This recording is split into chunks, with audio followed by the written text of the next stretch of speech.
এই শনটা, হ্যাঁ বলো।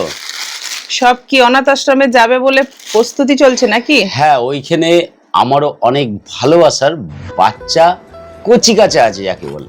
তো কি কি নিয়ে এসছো বন্ধুদেরকে একটু দেখাও। এইখানে চাউমিন, বিস্কুট, মুড়ি, এইখানে ডালিয়া, আমুল দুধ, ঠিক আছে।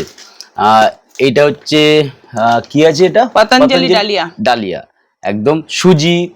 আচ্ছা, এইখানে বাদাম, কিশমিশ, সোয়াবিন, সাদা অয়েল যেটা বলে। সাদা না, ওটা সর্ষের তেল, মাস্টার অয়েল।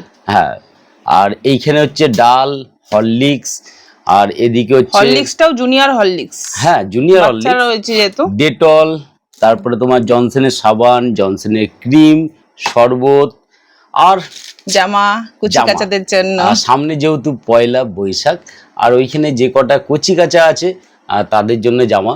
এই ছিল আজকের। অ্যাকচুয়ালি ওরা যেটা আমাদের কাছে ডিমান্ড করেছিল যে এই জিনিসগুলো নিয়ে আসতে পারো, কিন্তু খাবার রান্না করে নিয়ে এসে বাচ্চারা কে খাবে? একদম তো তাই। আমরা চেষ্টা করেছি। দেখো, আমাদের যেটুকু সামর্থ্য সেইটুকুই করেছি। শুধু তোমাদের ভালোবাসা, আশীর্বাদ থাকলে চাই এর থেকেও বড় কিছু করতে। আর পুচকিদের জামাগুলো কেমন হয়েছে অবশ্যই কিন্তু তোমরা একটু বলো তো। একদম ঠিক আছে, একটু কালারফুল নিয়েছি যেহেতু ছোট তো একদম।